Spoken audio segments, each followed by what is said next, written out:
sangat mungkin, Bung, sangat mungkin melalui forum sidang MPR nanti, Puan akan bisa menjadi wakil presiden dari Prabowo Subianto. Setelah 20 Oktober, Jokowi adalah beban politik bagi Prabowo Subianto.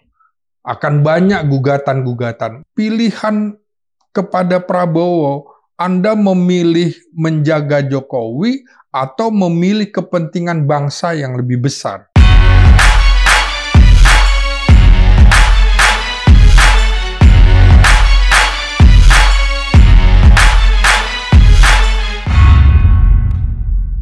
Sobat Madilog, selamat pagi, bertemu lagi bersama saya Budi Ma'ruf yang di Madilog Forum.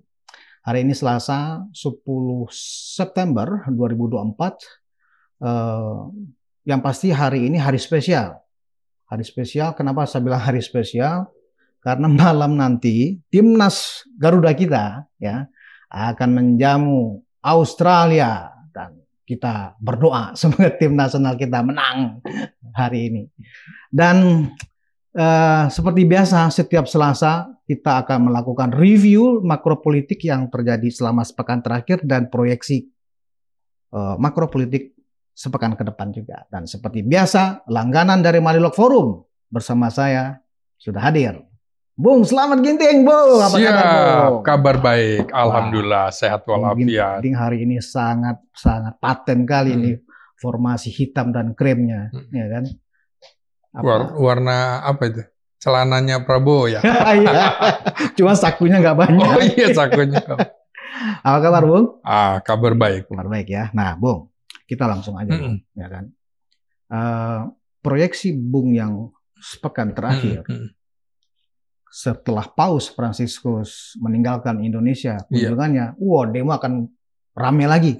Ya, ternyata senyap nih, Bung, ya kan. Tetapi di sisi lain ada riak-riak yang agak lebih spesifik, ya, yang muaranya sama. Muaranya adalah bagaimana pelantikan 20 Oktober, ya kan. Itu kalau bisa tertunda atau nggak jadi. Nah, kita lihat misalnya, ini baru-baru ini kita melihat ada intensitas 4 kader PDIP, ya kan, menggugat ke Petun Jakarta, ya kan, atas bahwa kepengurusan PDIP yang sekarang sudah batal, ya kan, sudah kadaluarsa, ya kan gitu loh. Dan ketika itu dikonfirmasi ke DPP PDIP, mereka seolah-olah sedang mempelajari. Nah, itu kan bisa aja menjadi sebuah ledakan nantinya karena berkonsekuensi dibatalkannya seluruh kandidat PDIP untuk pilkada ini. Itu satu. Yang kedua, Bung, ini juga yang bisa meledak adalah semakin intensifnya seorang mantan ya Menko Polhukam Mahfud MD ya, yang bukan lagi bernada kritis tapi sudah menyerang terus-menerus ya kan kepada mantan atasannya Presiden Jokowi. Dan ini juga menjadi pembicaraan publik saat ini. Bung punya pandangan apa terhadap minimal dua situasi itu? Iya, oke. Bung Budius tadi diawali dari sepak bola ya. Iya. Jadi sama seperti strategi dalam pertandingan sepak bola, kapan waktunya menyerang, kapan waktunya bertahan, dan kapan mempermainkan bola untuk memperpanjang, mengulur-ngulur waktu. Ini sebuah strategi. Sama seperti tadi, mengapa belum muncul juga nih serangan-serangan melalui demonstrasi? Iya. Ya, tentu juga akan dilihat dalam perang gerilya biasanya begitu. Kalau musuh kuat, maka dia bersembunyi. Begitu musuh lengah, baru dia menyerang. Catenaccio kalau kata sepak bolanya Italia. Ya. Itu dia bertahan sangat kuat, tapi ketika ada momen serangan balik. Serangan balik dilakukan dengan pola total football, semuanya menyerang. Nah, ini tentu akan dilihat bahwa bagaimana pola politik Jokowi. Tentu kalau dalam sepak bola, sebelum peluit panjang tanda berakhirnya pertandingan, semuanya masih bisa terjadi. Nah, termasuk apa yang Anda kemukakan tadi bahwa Prof. Mahfud MD sekarang sudah mulai menyerang. Ya. Karena waktunya tinggal sebulan lagi. Ya. Perspektif yang harus dipahami dari Prof. Mahfud adalah beliau ini guru besar hukum tata negara. Jadi soal aturan main hukum tata negara. Walaupun beliau juga master ilmu politik. Jadi dia menggabungkan dua ilmu itu. Ya. Nah, kalau saya tentu dari perspektif ilmu politik dan juga komunikasi politik, di mana saya berkuliah di dua bidang itu. Tentu saya melihat bahwa ini ada pertarungan. Pertarungan belum selesai hingga terakhir.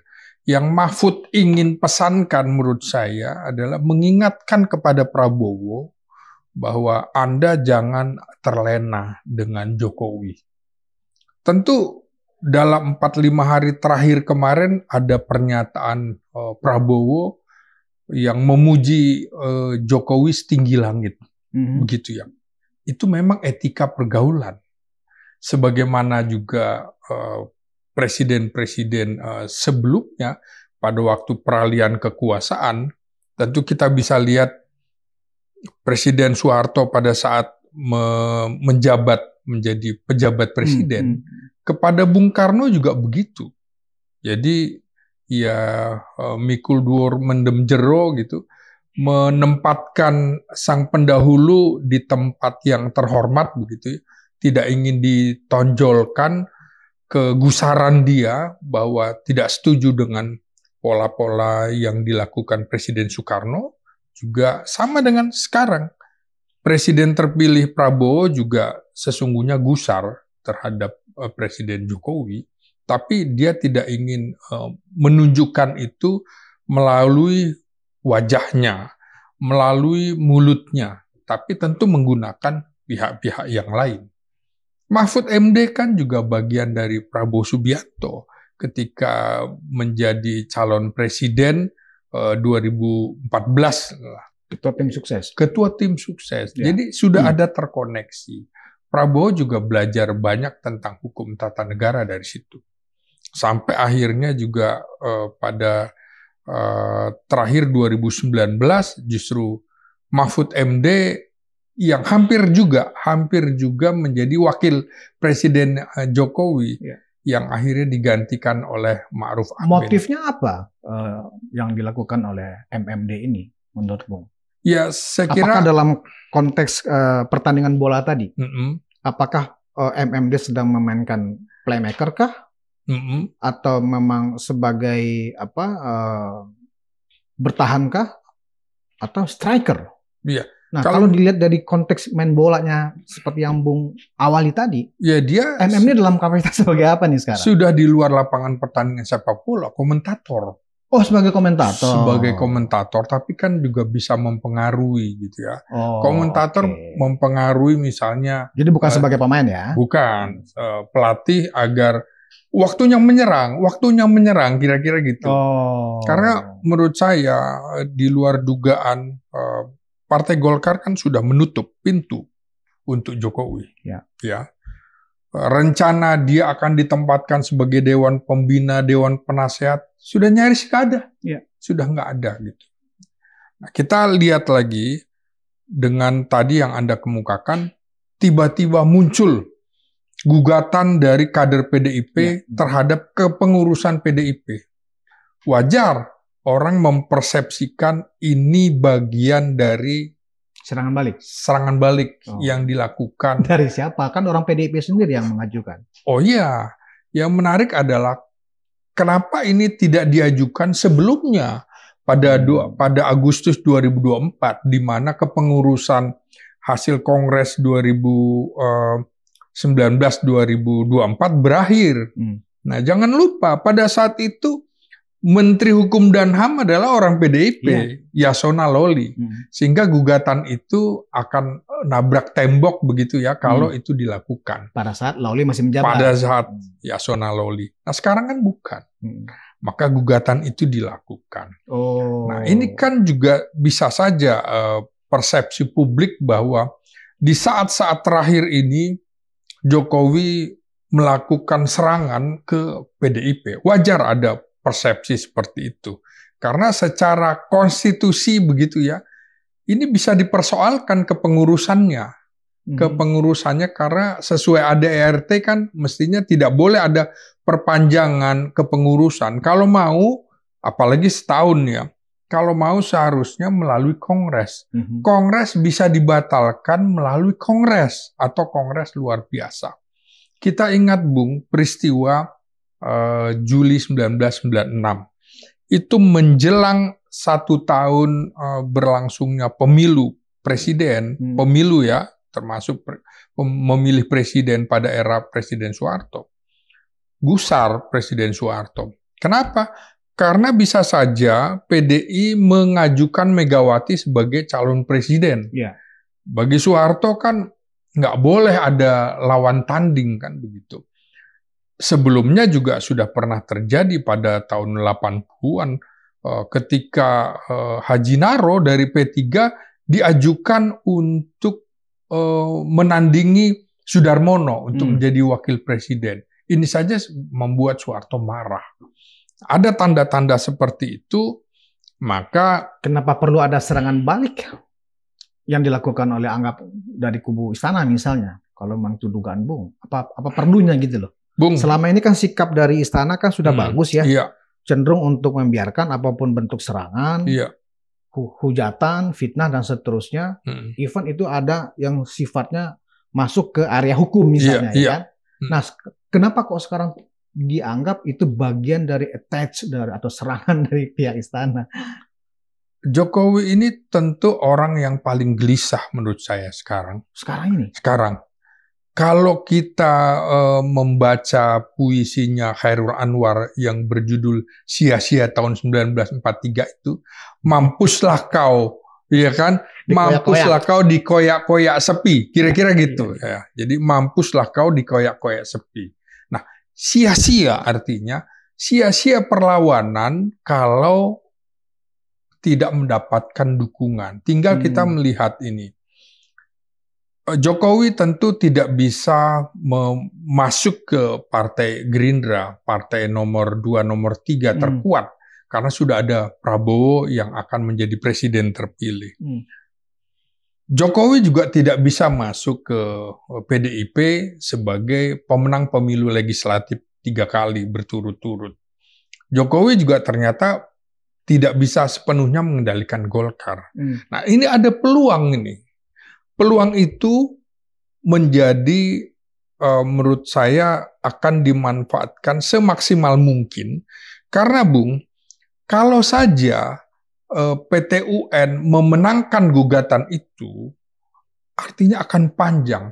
Seluruh rekomendasi dari Ketua Umum PDIP Megawati Soekarno akan batal, termasuk semua calon-calon yang diajukan dalam pilkada, termasuk pilkada Jakarta dan Jawa Tengah dan lain-lain, itu bisa batal.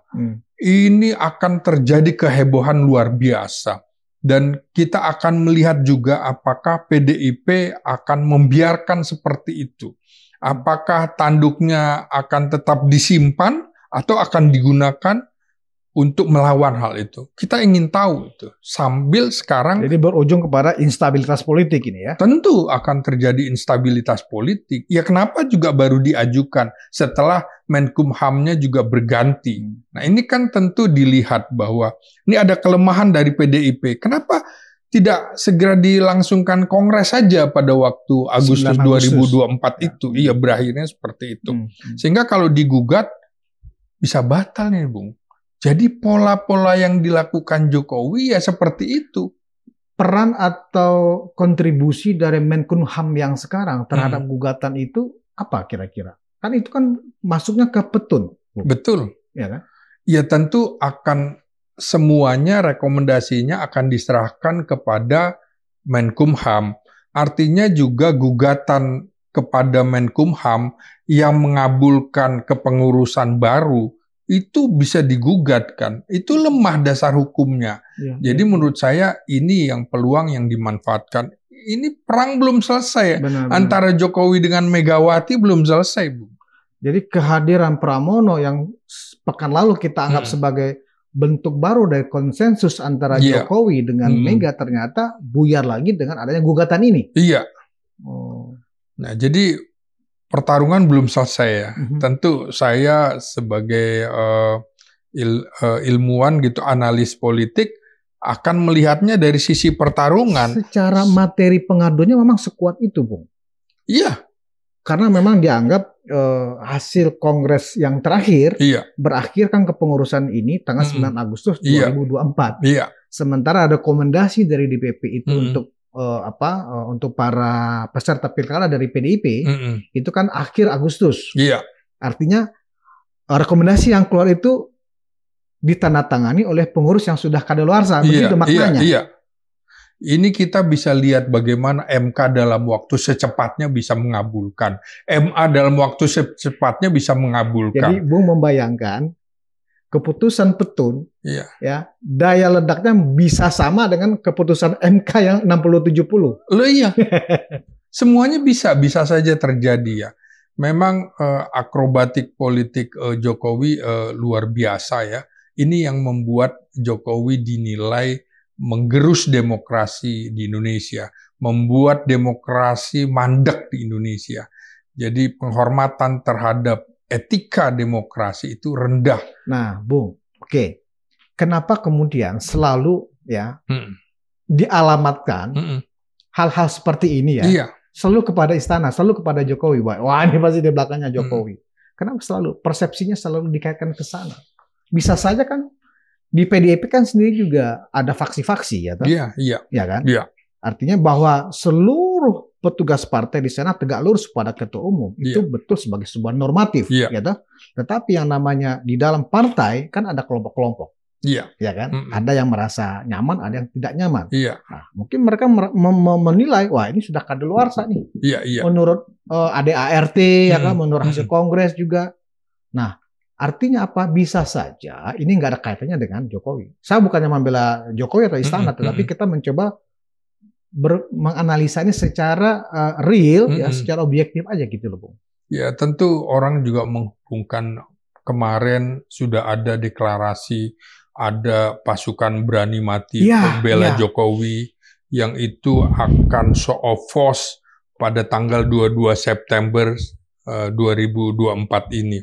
Itu kan juga menunjukkan bahwa ada pola-pola yang ingin ditampilkan dan berpotensi terjadinya konflik horizontal. Bung ingat, pada peristiwa tahun 1965, sebelum terjadinya gerakan 30 September itu, betapa ramainya show of force yang dilakukan pemuda rakyat yang afiliasinya ke PKI. Dan itu akhirnya membangunkan pemuda Marhaen di Solo untuk berhadapan-hadapan. Begitu juga pemuda Islam. Kan show of force ini menunjukkan misalnya 20.000. Biayanya siapa? Biaya dari mana gitu? Siapa masanya begitu ya? Karena kalau dilihat 58% kemenangan Prabowo Gibran itu lebih banyak di desa-desa, lebih banyak di pelosok-pelosok, bukan di pusat kota.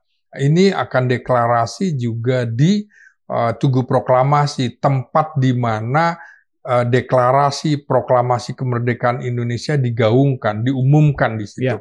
Ini kan tempat yang sakral, tapi pertemuan mereka diizinkan oleh polisi, padahal menggunakan nama pasukan berani mati begitu, bela Jokowi. Menurut saya juga polisi menjadi aneh ketika mengabulkan acara ini, karena acara ini berpotensi mengundang reaksi balik dari kelompok-kelompok pro-demokrasi atau civil society. Makanya ini yang saya bilang tadi, kelompok-kelompok yang kemarin berhenti, terutama kalangan mahasiswa untuk demo besar-besaran lagi, menghormati kedatangan Sri Paus dari Vatikan, tentunya juga melihat ini bahwa kapan saatnya akan bergerak. Saya khawatir tanggal 22 September terjadi ledakan yang kita tidak tahu. Bung bisa bayangkan nggak? Peristiwa demo Arif Rahman Hakim, hanya Arif Rahman Hakim gugur, mahasiswa UI, nah itu juga menyebabkan keriuhan luar biasa, kegemparan politik yang memaksa Presiden Soekarno tersudut waktu itu. Apakah kemudian ini juga tidak bisa menjadi ledakan yang luar biasa yang berdampak pada rencana pelantikan presiden terpilih? Kan bisa saja persepsi atau segala kemungkinan dalam politik itu tidak ada yang mustahil. Apalagi kegamangan Jokowi yang sekarang juga sedang memuji-muji presiden terpilih Prabowo Subianto juga adalah titipan untuk terutama untuk anaknya supaya tidak diganggu gugat dalam pemerintahan begitu. Oke, Bung, sebenarnya menarik ya tadi tentang saat berbicara atau mendiskusikan tentang pasukan berani mati Jokowi tadi itu di bagian akhir nanti. Oke. Kita skip dulu itu ya. Kita kembali tadi ke masalah aktifnya ya mantan ketua MK dan mantan capres ya nomor 3 menyerang Jokowi dan keluarga. Nah, kalau tadi kan Bu mengatakan mungkin informasi intelijen yang diterima oleh MMD melihat Jokowi sudah lemah posisinya. Dan juga ada perjalanan masa lalu MMD juga cukup dekat dengan Prabowo. Tetapi kalau di sisi lain saya melihat justru ini juga pelajaran sebenarnya kepada Prabowo dalam memilih anggota kabinet. Iya kan?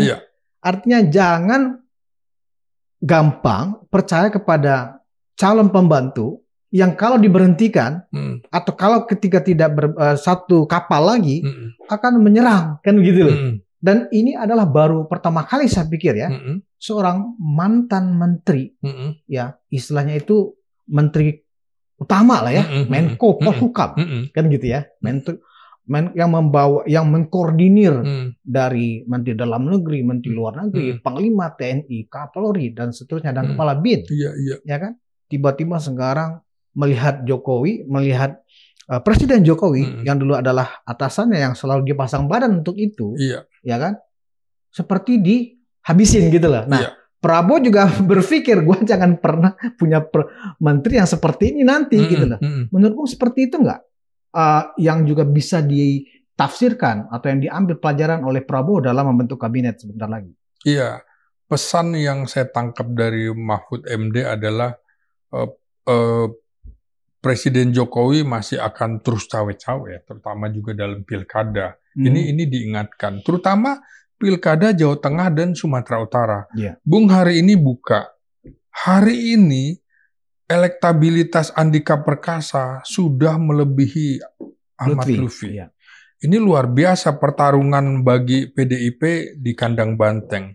Nah, kandang banteng kan bukan juga cuma di Jawa Tengah ya, di Sumatera adanya di Sumatera Utara.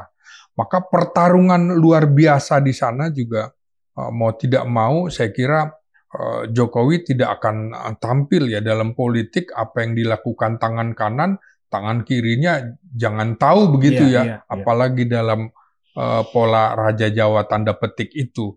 Nah, pasti akan menggunakan suprastruktur maupun infrastruktur politik untuk bisa memenangkan Bobi Nasution, untuk memenangkan Ahmad Lutfi di situ.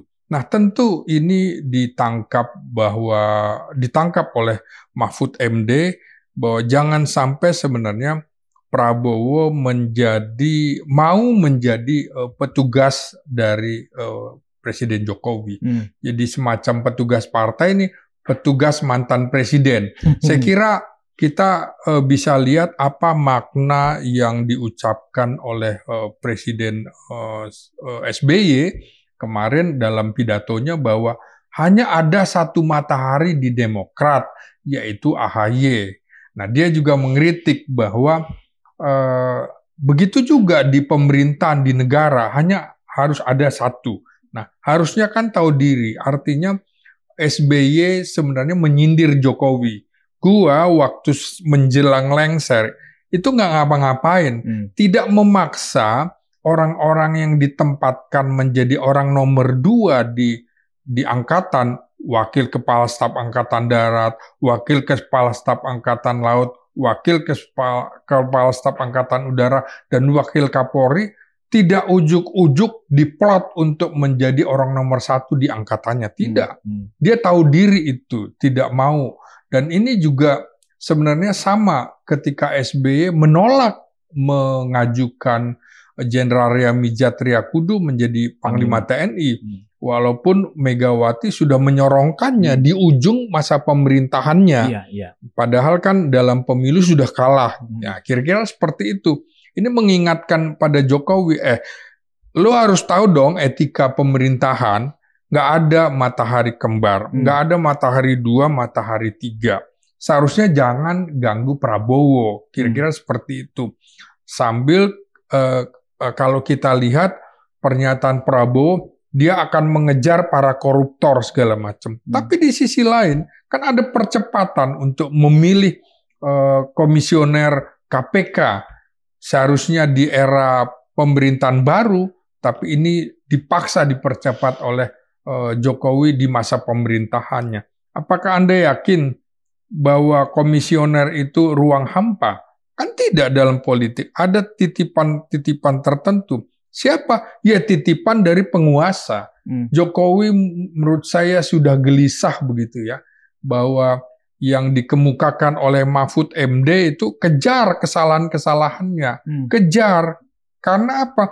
Ini menjadi pembelajaran supaya presiden itu tidak boleh melanggar etika. Yang dimaksud etika oleh Mahfud MD terutama adalah Gibran sebagai wakil presiden itu, Bung. Iya. Yang menarik adalah materi yang salah satunya yang dikritisi oleh MMD gitu ya. Yang antara ketika masih menjadi Menko dengan setelah enggak seperti sekarang itu berbeda. Dan itu jelas jejak digitalnya. Misalnya pada saat ada serangan Jokowi itu ingin 3 periode. Ya, kemudian sejumlah menteri dikondisikan untuk mencoba mengangkat isu itu, ya kan? Pada saat itu sebagai Menko Polhukam, MMD mengatakan tidak benar itu, saya yang mengikuti hari ke hari, tidak ada pernah presiden memerintahkan seperti itu kan begitu ya. Berbeda dengan apa yang dilakukan, apa yang disampaikan oleh MMD hari-hari ini, ya kan? Justru bahwa memang itu keinginan dari Presiden Jokowi, ya kan begitu loh. Nah, artinya begini, seperti yang saya tanyakan tadi ke Bung Ginting, apakah sikap MMD yang seperti ini juga menjadi pesan kepada Prabowo dalam memilih menteri agar jangan sampai punya menteri yang kalau misalnya sudah dianggap nggak perform atau dia mengundurkan diri, nggak seolah-olah menjadi musuh gitu loh, menyerang pemerintahan atau menyerang pribadi malah dan keluarga. Gimana, Bung? Bung, di ujung pemerintahan siapapun dari mulai Presiden Soekarno, Presiden Soeharto itu hampir sama semua. Jadi Kabinet Dwi Kora yang berganti-ganti dalam waktu yang singkat sampai ada Dwi Kora 1 dan 2 itu juga begitu. Artinya harus juga ada persetujuan PJ waktu itu. PJ-nya adalah Presiden Soeharto ya, PJ Presiden. Nah, ingat di era ujung pemerintahan Pak Harto, Presiden Soeharto, 14 menteri itu balik badan kan kira-kira begitu yang dipimpin oleh Ginanjar Kartasasmita begitu ya. Sama dengan itu yang menyebabkan frustrasinya Presiden Soeharto bahwa 14 menteri itu membuat fondasi dia lemah. Sama dengan eranya Presiden Soekarno, 15 menteri ditangkap diduga terlibat dalam peristiwa mendukung PKI itu. Itu juga kan melemahkan. Ingat bagaimana Presiden Habibie yang didukung oleh Golkar, laporan pertanggungjawabannya malah ditolak gitu oleh Golkar gitu ya. Terutama Golkar yang dipimpin pada saat itu Akbar Tanjung. Karena melihat situasi politik sama dengan ini. Pertanyaannya adalah pilihan kepada Prabowo, Anda memilih menjaga Jokowi atau memilih kepentingan bangsa yang lebih besar. Saya kira itu, sambil juga mengingatkan, publik juga sudah mengingatkan catatan buruk Jokowi adalah kecintaannya kepada tanah air, kepada bangsa dan negara ternyata lebih rendah daripada kecintaan dia kepada anak dan menantunya untuk menduduki jabatan-jabatan politik. Ini yang dikritik orang gitu loh. Artinya Bung melihat secara perilaku politik seorang politisi, sikap yang dilakukan MMD itu biasa saja sebagai seorang politisi. Ya. Kalau itu kemudian beririsan bahwa MMD juga seorang akademisi, itu adalah bonus dari MMD gitu ya. Iya. Dan kenapa Bung? Ini juga baru kita kan baru 2 presiden ya yang kita mengalami 2 transisi ini ya. Dari SBY ke Jokowi. Masa transisi itu dianggap tidak ada masalah, ya kan? Nah, kita kemudian sedang menunggu nih masa transisi kedua nih, ya kan? Dari Jokowi ke Prabowo. Ini tanggal 20 Oktober ini, Bung. Ya. Ini seolah-olah kayak apa ya? Kayak menunggu anak lahir. Jadi seolah-olah Ibu Pertiwi hamil tua ya kalau kata 5 ya. Belum pernah kita mengalami sebuah situasi politik 20 Oktober itu seolah-olah deadline. Bagaimana ada sekelompok pihak berusaha untuk menggagalkan pelantikan, ada sekelompok pihak yang juga menjaga ini tetap berjalan sesuai waktunya. Itu gimana, Bung? Bung, ini kalau menurut saya Indonesia ini memiliki sejumlah keunikan dan itu representasinya bisa di partai politik ya. Misalnya partai politik terbesar di Indonesia salah satunya adalah PNI yang kemudian bermetamorfosa menjadi PDI dan PDIP. Harus ada wakilnya. Nah, sekarang dengan posisi Gerindra sebagai presiden, kemudian wakil presidennya nggak jelas partai politiknya, ini berpotensi digulingkan, Bung. Jadi menurut saya ke depan bukan tidak mungkin misalnya Presiden terpilih Prabowo Subianto demi persatuan nasional mengajak masuk PDIP untuk masuk dalam pemerintahan, dalam kabinetnya. Maka mungkin kalau melihat dalam persepsi politik seperti itu, sangat mungkin, Bung, sangat mungkin melalui forum sidang MPR nanti, Puan akan bisa menjadi wakil presiden dari Prabowo Subianto. Karena itu dianggap sebagai jalan tengah untuk persatuan nasional. Seperti waktu eranya Gus Dur yang mengalahkan Megawati dalam voting di MPR, toh Gus Dur juga melihat, sudahlah, kalau mau Megawati dikalahkan lagi untuk menjadi wakil presiden bisa. Tapi dia lihat bahwa ini konfigurasi politik di Indonesia, PDI yang merupakan PDI dan PDIP representasi dari PNI, itu layak duduk jalan di tata negaranya seperti apa itu, Bung? Ya misalnya kan, ini kan persoalan di PT UN masih bergulir, ya kan? Ini kan sama misalnya, ini akan ada gugatan yang sudah diajukan terhadap keabsahan Gibran, oke? Maka ini tadi, Bung, PT UN juga keabsahan pengurus PDIP. Ini kan jadi ada pertarungan kira-kira konsensusnya seperti apa. Lo kalau gugat ini, gua gugat lo juga gitu kan. Ya tentu dengan tangan-tangan lain.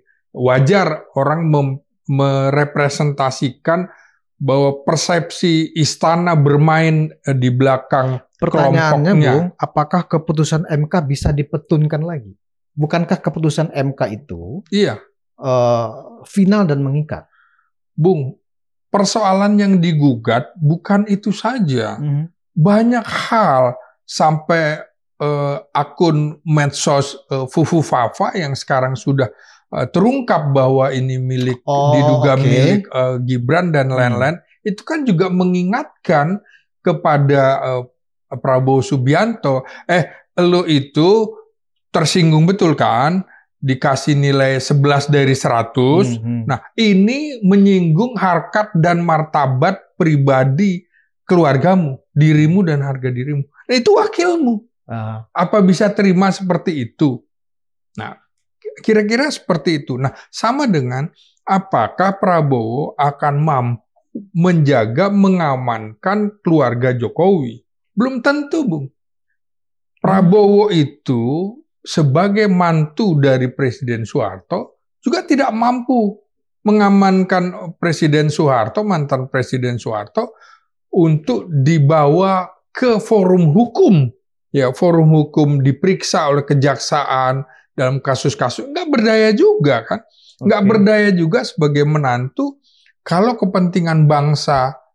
Anda harus pilih kepentingan bangsa atau kepentingan keluarga Jokowi. Berarti yang Bung maksudkan itu bukan menggugat keputusan MK 90? Bukan. Oh, tapi hal-hal lain yang membuat hubungan antara presiden terpilih dengan wakil presiden terpilih itu secara normatif cacat. Iya.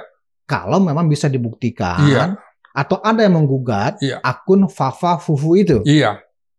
Setahu saya belum ada, Bung. Nah, Bung, kan juga yang menggugat Fafa Fufu itu. Akun itu kemudian juga ternyata menyinggung keluarga Presiden SBY, kan begitu. Nah, ini dua presiden bisa bergabung kan, sama dengan Megawati.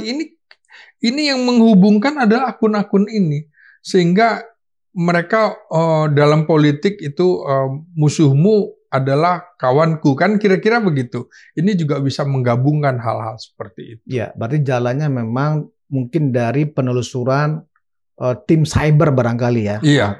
Nah, sampai sekarang memang itu sudah menjadi buah bibir juga Fafa Fufu itu. Tetapi juga tidak bisa ada yang bisa memastikan wewenang lembaga mana yang bisa memverifikasi bahwa itu terkait dengan Gibran atau tidak terkait dengan Gibran. Ya kan, belum ada satupun yang punya otorisasi ya untuk mengatakan ini benar, ini nggak benar. Nah, yang baru berkembang adalah pendapat atau opini dari Roy Suryo yang dianggap ahli telematika. Menurut dia itu memang punyanya Gibran. Tapi kan Roy Suryo tidak memiliki otoritas ya untuk mengatakan itu adalah terkait dengan Gibran. Nah, artinya ada ruang-ruang yang hampa ya dibanding tuntutan yang dilakukan kader PDIP tentang keabsahan kepengurusan DPP yang kemarin. Gitu, jadi jalan menuju yang Bung sampaikan tadi bisa saja dalam rapat atau sidang MPR ya kan ada sebuah manuver yang terjadi, Gibran di layoff digantikan sebagai Puan untuk menjadi sebuah konsensus baru. Itu sangat spekulatif sekali itu, Bung, pendapatnya. Iya, bisa saja. Politik kan tidak ada hal yang mustahil ya. Dalam pengertian Jokowi dan keluarganya tidak punya partai politik. Nah, ketika kemudian di MPR dukungannya dari mana? Saya kira akan berbalik badan. Ini sebentar lagi semua ini ibaratnya perahu ini sudah mulai karam ini, Bung. Sudah mulai lompat. Semuanya begitu. Di ujung pemerintahan rata-rata seperti itu. Menurut Bung, Prabowo setuju jalan seperti itu? Saya kira, menurut saya ya, ada kecenderungan Prabowo seperti itu. Oh ya? Iya. Menggantikan Gibran dengan Puan gitu? Iya. Oh ya. Prabowo ada kecenderungan ke situ. Apa indikasinya Bung melihat ada kemungkinan Prabowo setuju jalan seperti itu? Bung, pilihannya adalah Anda ingin bergabung dengan orang yang sudah kekuatannya melemah atau bergabung dengan pihak yang memiliki kekuatan. Kekuatan PDIP di parlemen tinggi sekali juga. Ini juga sambil kita menunggu apakah Undang-Undang MD3 itu akan diubah. Apakah undang-undangnya dipisah, Undang-Undang MPR, DPR RI, DPRD, dan juga DPD. Nah, tentu saja bandul yang dimainkan oleh Prabowo, kekuatan PDIP itu harus dirangkul. Kekuatannya harus dirangkul. Sama dengan kekuatan-kekuatan di mana pada masa pemerintahan sebelumnya juga begitu. Anda lihat bagaimana era Soekarno lebih memilih bergabung atau menjalin kekuatan dengan angkatan darat ketimbang dengan partai-partai politik yang dianggap membuat instabilitas politik, sehingga menyebabkan Indonesia di era parlementer itu berganti-ganti kabinet. Sama dengan Soeharto juga begitu. Kapan dia menginginkan P3 harus dibantu, kapan PDI harus dibantu, dia akan melihat keseimbangan itu. Menurut saya dari keseimbangan politik di Indonesia, PDI adalah partai yang usianya 3 tahun ke depan, kalau dihitung dari PNI, itu 1 abad, 100 tahun. Ini aset nasional yang harus juga dijaga oleh siapapun pemimpin bangsa. Saya PDI kira kan berbeda, Bung, dengan PDI Perjuangan, kan gitu. Iya, saya kira itu tetap metamorfosa ya, artinya bagian dari pemerintahan yang dulu juga dipegang oleh Megawati sejak Kongres PDI tahun 1993. Oke, berarti tesis Bung adalah bahwa Prabowo atau Gerindra, ya kan, mungkin akan setuju dengan skenario itu. Ya tentu kalau sekarang ngomongnya tidak begitu, Bung. Tapi nanti setelah 20 Oktober tentu berbeda. Ya, gitu, itu asumsinya kan setelah pelantikan. Iya, toh? Iya. Nah, artinya apa? Lagi-lagi publik diajarkan kalau skenario itu yang terjadi. Iya. Ya, itu sebuah pendidikan politik yang tidak bagus. Kenapa saya bilang tidak bagus? Karena kan selama ini, coba kita lihat betapa dahsyatnya ya, penghargaan atau sanjungan, komitmen dari Gerindra, ya kan? Sampai seorang Sekjen Ahmad Muzani pun memberikan sebuah kronologis hubungan antara Jokowi dengan Gerindra, ya kan? Sehingga keluarlah kata-kata Jokowi dicubit sama aja kita dicubit, kan begitu ya? Dan kami di belakang Jokowi. Nah, setelah pelantikan ternyata berbeda, sama aja kan sebuah pendidikan politik yang tidak bagus buat bangsa ini, bahwa seorang politisi itu memang boleh berbohong, boleh nggak komitmen gitu loh. Gimana, Bung? Ya itu ucapan itu hanya untuk sampai 20 Oktober, Bu. Setelah 20 Oktober, Jokowi adalah beban politik bagi Prabowo Subianto. Akan banyak gugatan-gugatan. Makanya kemudian menurut saya apa yang dikemukakan Mahfud MD ini dari sisi hukum. Akan banyak gugatan-gugatan terhadap Jokowi. Maka ini jadi beban politik bagi Prabowo. Apakah ia akan memanggul beban itu? Saya kira enggak. Beban itu akan dilepaskan begitu. Sama dengan Pak Harto memikul beban terhadap Presiden Soekarno, beban itu dilepaskan. Sama juga akhirnya tuntutan-tuntutan terhadap Presiden Soeharto ya sudah dipersilahkan saja. Dipersilahkan oleh Presiden Habibie, ya sudah kalau mau dituntut hukum seperti itu. Dan bagi Golkar juga Presiden Habibie waktu itu bisa menjadi beban sejarah karena satu paket dengan Presiden Soeharto. Kalau dari sisi hukum konstitusi kan seharusnya Habibie menjadi presiden dari tahun 98 sampai 2003, tapi dia menyadari itu, ya sudahlah. Gitu. Artinya saya memahami ya bahwa Bung punya tesis sampai setelah 20 Oktober, Jokowi adalah beban bagi Prabowo. Itu sebuah tesis bisa dipahami ya. Bahwa ada kemudian antitesis kita tunggu, ya kan? Siapa tahu kan bisa aja ternyata kehadiran Jokowi setelah 20 Oktober justru adalah pemersatu, perekat, ya kan? Kan bisa saja kan gitu. Yang namanya politik kan segala sesuatu bisa saja terjadi. Oke, kita kembali ke tentang pasukan berani mati Jokowi tadi, ya kan?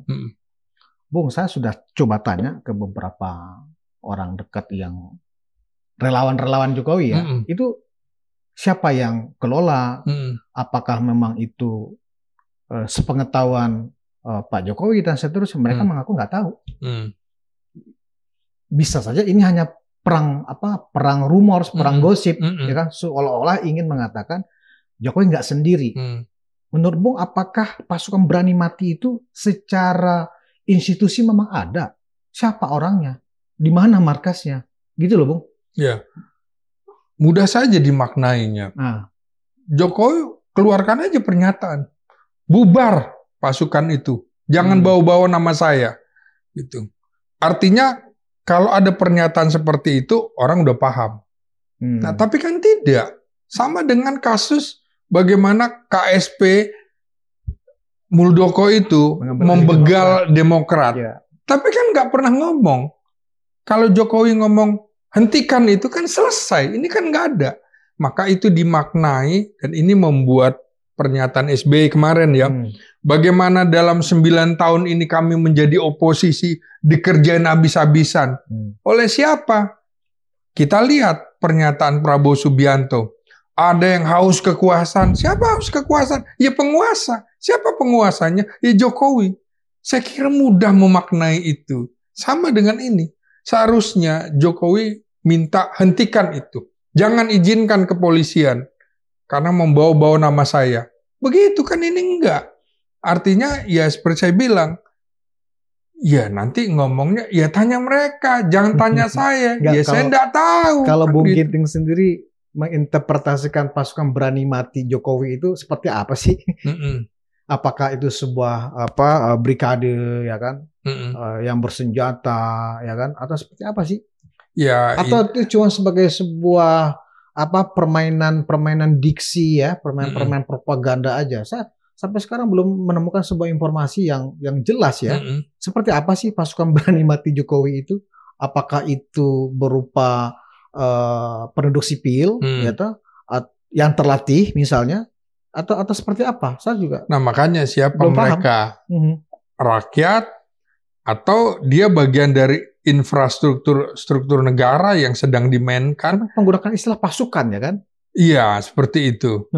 Berani mati kan kesannya adalah kita itu artinya menolak perbedaan pendapat gitu loh. Berani mati untuk Jokowi loh. Jokowi ya patut dikritik dalam kapasitas dia sebagai presiden. Kenapa lo harus bela? Iya, saya pun nggak setuju itu, Bung. Karena itu seolah-olah kita ini ada di hutan rimba. Iya. Iya kan? Kalau semua orang yang punya kekuasaan, punya kapasitas, dia merasa nggak aman, dia bentuk juga pasukan berani mati seperti itu. Iya kan? Nah, jadi saya pikir, ya kan, di samping memang belum ada satu pihak pun yang mengaku sayalah yang mengelola pasukan berani mati Jokowi. Kan nggak ada. Jadi kita mengkonfirmasi dan memverifikasi tentang isu pasukan berani mati itu sampai hari ini saya pikir belum ketahuan, Bung. Ya mereka mengklaim sudah mendapatkan izin dari kepolisian. Kan kalau mau melakukan unjuk rasa kan ada pemberitahuan ke kepolisian. Termasuk jumlahnya berapa, tujuannya apa, namanya apa. Polisi sudah mengizinkan. Artinya polisi tahu dong siapa mereka. Atau hanya sekedar nama aja, sekedar nama aja. Iya makanya kalau seperti itu kan seharusnya di stop lah. Ini kan bagian dari upaya mempertahankan kekuasaan di ujung. Anda tahu kan dulu pernah ada pasukan berani mati bela Gus Dur juga kan? Iya, betul. Di ujung-ujung pelengserannya gitu. Dan itu memang ada, Bung. Iya, betul. Iya kan? Sama dengan waktu itu bergerak dari Surabaya mau ke Jakarta, mendukung ya kan? Megawati dengan cap jempol darah juga ada betul. Kan? Sampai Irama Sukanusantara yang mendukung Habibie dari Indonesia Timur akan ke Jakarta menggunakan kapal laut seperti itu. Apa iya kita akan membiarkan konflik horizontal begitu? Iya, kita udah lelah lah, Bung, dengan cara-cara seperti itu. Cara-cara di luar nalar Pancasila kita mengacu pada sila keempat, ya jangan diizinkan. Kalau kemudian pola-pola seperti ini, siapapun ya, kelompok manapun ya, mau kelompok beragama, sekuler, atau kelompok partai politik yang mengumpulkan massa sebesar-besar untuk menolak dengan cara-cara anarki begitu. Kata berani mati itu kan kesannya bahwa gue matiin loh kalau kemudian mengkritik ke Jokowi. Kalau kemudian kalian menggugat, ini kan mereka memahami bahwa akan ada gugatan-gugatan hukum terhadap Jokowi. Makanya ini yang dimaksud oleh Mahfud MD, mengingatkan pada Prabowo bahwa Anda lepaskanlah Jokowi sebagai beban politik. Anda berpikirlah untuk kepentingan bangsa dan negara. Ini juga catatan, Bung, bagi TNI dan Polri. Mereka politiknya adalah politik negara, bukan politik pemerintah. Kalau kemudian presiden juga salah, mereka harus berani mengomong. Sejauh ini menurut Bung, Iya. TNI Polri politiknya politik negara atau politik pemerintah? Ini yang harus kita pantau terus sampai akhir pemerintahan Jokowi. Jangan sampai kemudian Jokowi menggunakan institusi ini untuk menjaga kelangsungan pemerintahannya, menjaga kekuasaannya. Maka pimpinan TNI dan Polri harus berani mengatakan nose kepada Presiden Jokowi kalau ini melanggar, termasuk dalam kasus pasukan berani mati ini. Iya, memang ini sesuatu yang saya pikir di luar hukum ya. Iya. Kalau pasukannya benar ada dan dibiarkan oleh Jokowi, itu artinya ada semacam pembiaran ya. Ke depan kita akan menjadi negara mafia ini, model-model seperti itu ya kan? Iya. Negara mafia, siapapun yang merasa kepentingannya besar dan diganggu dan dia punya kemampuan untuk membentuk pasukan yang seperti itu, ya berarti kita akan seperti kita lihat di film-film Hong Kong, Bung. Iya. Kan perang antar geng ya kan? Iya. Kita juga masih tunggu apa pernyataan dari pimpinan Polri dan TNI. Kan mereka mengklaim bahwa sudah diizinkan polisi kan. Kita tahu, Bung, Soofos rencana dulu tahun 65 akan membentuk angkatan kelima gitu, buruh dan tani dipersenjatai. Itu kan membuat kelompok-kelompok lain juga marah begitu ya. Dan ini kalau tidak disikapi secara tegas, itu membahayakan. Taruhannya jabatan waktu itu. Jenderal Nasution, Jenderal Ahmad Yani menolak angkatan kelima yang didukung oleh Presiden Soekarno. Dia berani, nggak apa-apa taruhannya jabatan. Kita tinggal tunggu. Apakah pimpinan TNI dan Polri itu hanya untuk menjaga jabatannya, tapi membiarkan kehebohan, membiarkan membiarkan pola ini bisa menjadi konflik horizontal, berbahaya. Ya, saya menduga, Bung, menduga secara pribadi ya, itu hanya sekedar penamaan aja. Tidak ada yang sifatnya konkret bahwa itu benar pasukan, bahwa mereka kategorinya siap pasang badan atau sampai berani mati, ya kan? Saya pikir itu hanya penamaan, karena saya yakin insting Polri ketika mereka mendaftarkan diri, kan, sebagai pasukan berani mati pasti akan langsung diverifikasi oleh Polri, dan bahkan langsung dikonfrontir barangkali ke Jokowi sendiri, ya kan, karena membawa nama Presiden Jokowi kan begitu. Jadi saya pikir itu mungkin hanya bentuk saywar-saywar aja antar kelompok-kelompok relawan kah atau antar kelompok pendukung kan gitu. Karena selama ini kalau kita lihat ya, kalau kita cermati Bung ya, dalam kapasitas kita sebagai sama-sama jurnalis nih ya kan, memang distribusi kantong-kantong antara pihak yang masih sakit hati dengan pihak yang ingin menjaga pemerintah ini berjalan sampai 20 Oktober dengan baik, itu kan tetap terpelihara.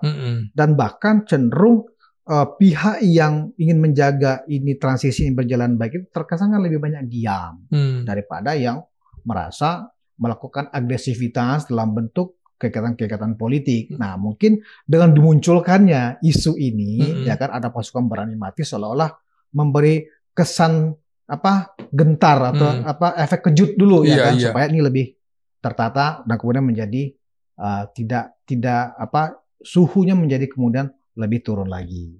Bung melihat seperti itu nggak? Ya, semua analis itu bisa saja dibenarkan ya, karena memang politik itu banyak variabel yang dipertimbangkannya, segala kemungkinan ada. Kita tidak bisa menyalahkan orang yang punya persepsi-persepsi itu, Bung. Termasuk persepsi-persepsi yang ingin membenturkan konflik horizontal. Kita tidak bisa menyalahkan gitu ya. Tinggal dilihat. Artinya memang dari analis politik itu mengingatkan bahwa ini potensinya begini, ini potensinya begini.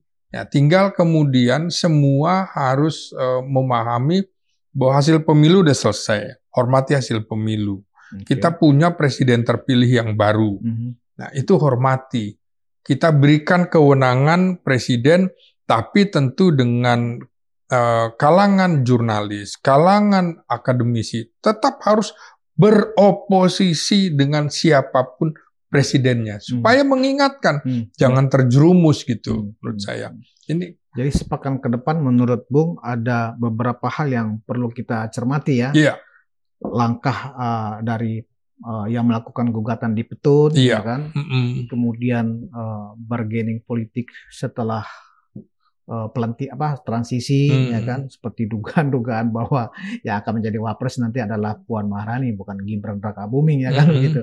Artinya peristiwa politik berangkat dari pembicaraan kita hari ini, ya, untuk sampai 20 Oktober dan yang akan datang, banyak perubahan yang juga akan bisa terjadi, ya.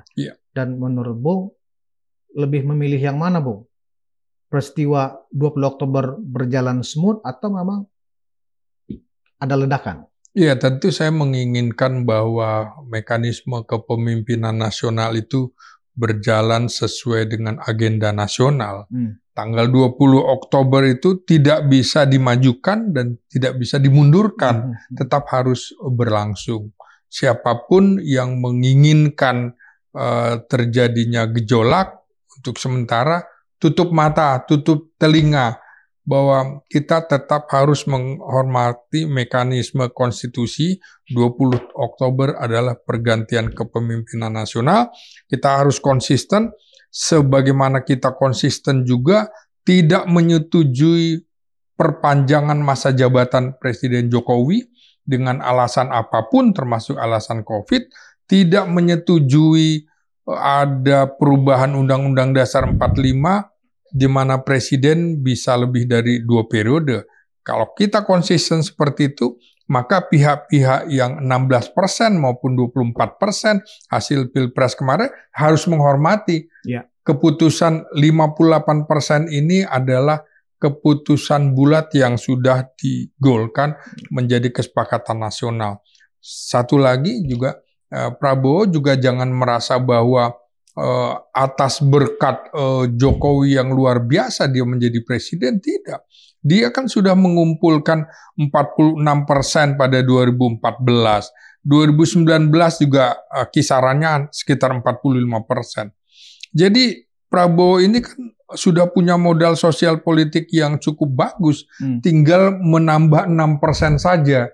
Jadi jangan kemudian berutang budi luar biasa terhadap Jokowi, lalu dia bersedia menjadi petugasnya Jokowi. Ya enggak lah. Ya, itu poin yang menarik saya pikir. Poin yang menarik bahwa hanya menambah 8% ya kan, menjadi 6% jadi.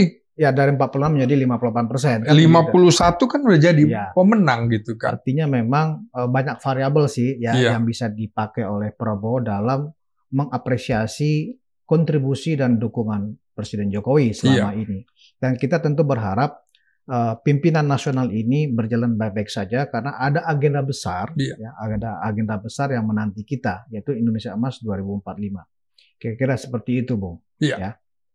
Baik, Sobat Money.Log, dari perbincangan tadi kita bisa sama-sama membaca bagaimana situasi politik pekan ke depan atau sebulan ke depan.